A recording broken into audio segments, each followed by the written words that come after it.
Hey, buddy. Hope you guys doing all right. So,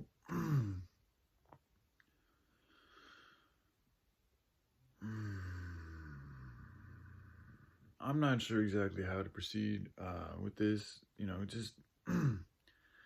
There's a good reason why. I mean, I could see things can get a little blurry. Like a lot of like addiction, like when you look into the studies of addiction, like a lot of the professionals or the people that have spent a lot of time in this area and have looked at a lot of statistics will say that for the first 6 months of somebody getting off of a hard drug addiction, that they should probably refrain from getting involved in relationships.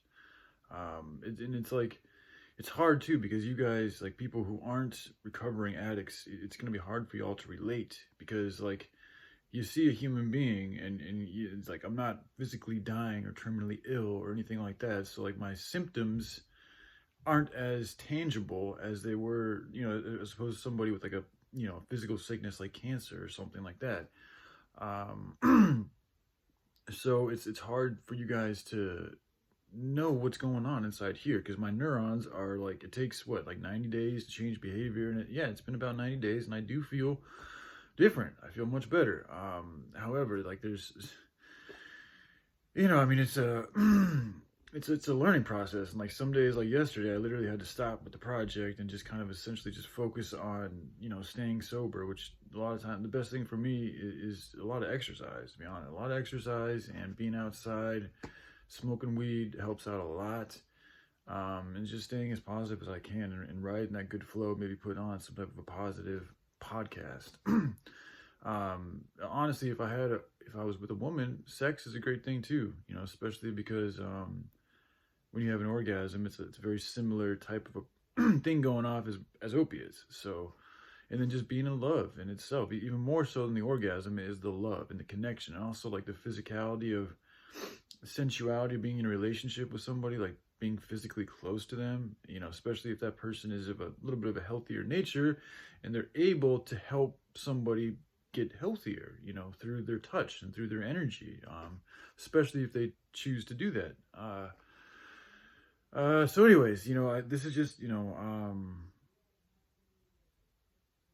but I'm not this, I'm not, I've always, I feel like love can persevere through all. So like if two peoples are really feeling pulled towards each other, and their hearts are really motivated to try to make this thing work, then I don't think anything should stop that personally, but things need to be done in a loving manner. So it's like, for me, like I'm fed up with the lies and the cruelty and the meanness. And I mean, when I say fed up, I'm just like, I'm just done with it. Like I don't want to entertain it anymore. I've been through a lot, and I've found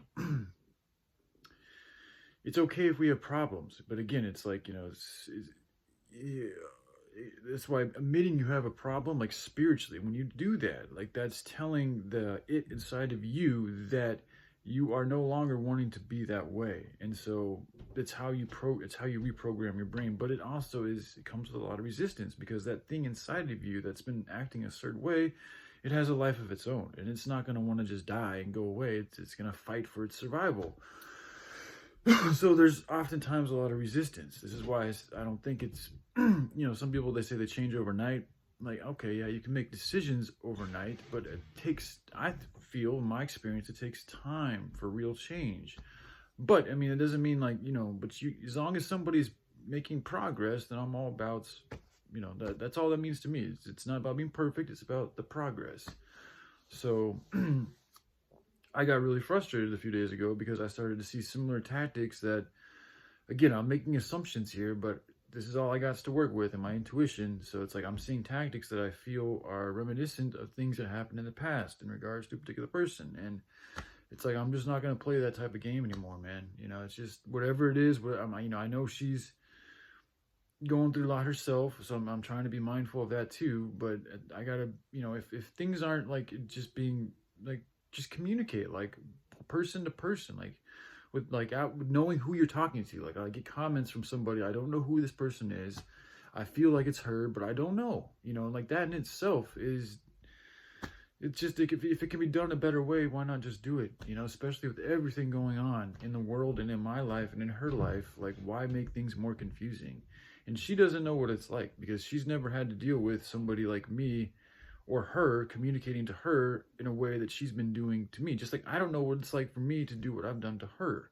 I don't. And so I realize that there's been a lot of pain, but she also hasn't even allowed me to see. Like, I mean, she blocks me, so I can't see all these things that she's expressing and feeling. And I think she wants to keep me hidden because she feels like I'd have some power over her, and I'd use it.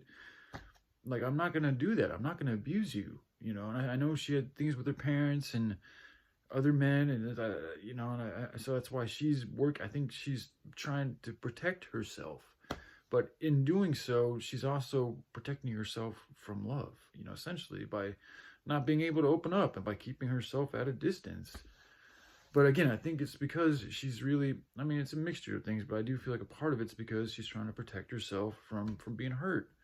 But then again, it's like, it's like, but then why add in the 666 stuff? And it's like, it's just like, it's just unnecessary cannon fodder for conflict, in my opinion. Like, what good is that gonna do? Like, how I am. I'm not gonna change my ways, and if that's how you really feel, then it's not gonna work. There's no way I mean, if you want to worship Satan and I'm worshiping the Most High, that's just not gonna work for anybody. I don't think anybody can make that shit work. I mean, it's inevitable. Conflicts are going to arise, especially when I'm sitting here trying to save the world, which is going to threaten Satan and his kingdom and his control over this kingdom. Like, Satan's going to do whatever the fuck it can to fuck with your head so that you can fuck with me and our relationship. I mean, it's just how I feel. And when I've looked at her and some of the interference that's going on, I get Satan. I literally get that's one of the biggest things creating a lot of interference is her ties to that fucking information, that force. So, I mean, I've always said as long as people aren't hurting other people and themselves to a hard degree or to a serious degree, then I'm okay with whatever. And I mean, like, yeah, but it's like, if you're really going to be a worshiper of Satan, like, it's kind of like you have to, like, that's what they're about, is lie, steal, deceit, kill, all these destructive fucking things. So I don't know, man. I mean, maybe there's a way to make it work. Pagan worship's different. Like, I don't even know exactly, but she chose to use the symbols of 3 6s. So, it's like, what am I supposed to think here? And this was just a few days ago. But again, it could have just been used as something to, I mean, I know how it is, dude. When your feelings get hurt, you feel like you want to hurt other people. I still get hit with those feelings myself. But I really work to not act on them. Like, I'm aware of it. So that's why, like, when I'm in that zone, I just do what I can to direct my attention to something else, something more positive. That's the best way to do it, because if it's negative, it's going to feed that sin, and then that sin's going to perpetuate another sin, likely, and then you're going to be in a snowball effect of sin. That's why it's better when you're in those moments, those thought frames, to divert your attention to something positive. And then in doing so, you transmutate that negative energy into positive energy. And that's largely what the word's all about, turning the cheek, doing good. Giving, sprinkling that kindness, which is like, giving to those that hate you to respond in love is like, putting burning coals over a demon's head on purpose, because they're expecting you to be angry. They're expecting you to be sad. They're expecting you to be miserable. And when you're not, and instead, not only are you not miserable, but instead you decide to love them, it really fucks them up spiritually. Just like that, it's literally like painful for them to see and witness and feel that, because they lost, but then not only do they lose, but then they're also getting hit with the energy that they're fighting against, which is like God energy, higher vibrational love, good energy. So it scrambles them up, if you can imagine.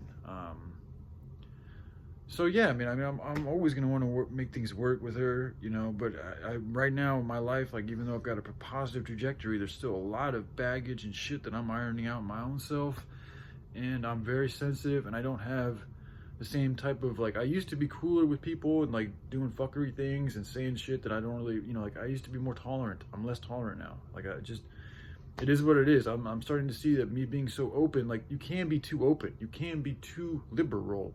There's a time to be conservative. There's a time to close in and not allow certain behaviors to be permitted, because they're wrong and they're bad and they're unhealthy from my experience.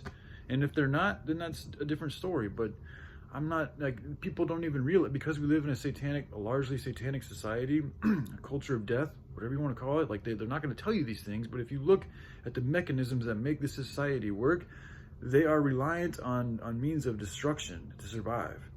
Like it's a perpetuation of destruction. Like the plastic, the way it does, it literally harms human beings, increases the spread of disease. It's killing off animals in the ocean. Like it's all fucking horrible. And we buy it most people probably buy it. My parents do, like every single day. We're continuing to buy these plastic fucking bottles. And then there's the fossil fuels. So it's like, it is what it is, man. You know, this is why there's some serious things about America that needs to get changed. In order for us to have a future, fuck whether it's good or bad, in order for us to have a future, we have to make changes. It's that simple. The earth cannot sustain this type of damage inevitably. Like, especially with populations growing, this is why they want to kill off a lot of us, because they know at the current rate, it's not sustainable. Like, it cannot go on. One way or another, something needs to change. And instead of mass fucking death, you got the hemp plant. And the thing with the hemp plant, it's literally the opposite. The more of this other toxic plastic we produce, the worse everything is. The more hemp we produce, the better everything is.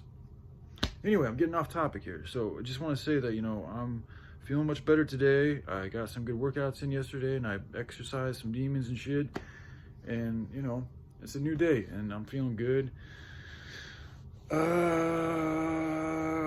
So yeah. You know, but communication, like that's just the best.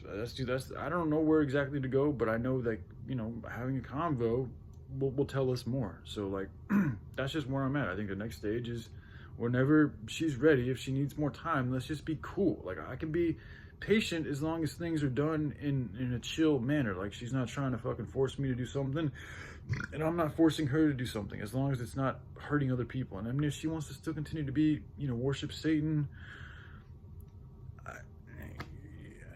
I don't know, man. I don't think it's going to work. I'm open to discussing how, if she thinks it could work, I'm open to discussing that, but I don't think it can. But that's just how I feel. I could be wrong. But, you know, I know one thing. If we can't even talk, then nothing's going to happen. And I'm not saying, like, it doesn't have to happen today or even in the next week, but let's at least try to get to some semblance of just continuing in a positive way. Like, I've got to get this project done, and I'm actually closer than I think I really am as far as it being ready to, because, like, you know, Quentin Tarantino made a good point. He's like, I don't have to do everything down to the T, essentially. I just need to be able to know enough about all the different areas to be able to get the right people to the right places, and to be able to show people in a good enough way how it can actually get done, and where their money is specifically going, and what they can specifically expect from their money. I'm close to that, okay? So, yeah, I think that's good for now. All right, I love you guys. Y'all take care. Bye.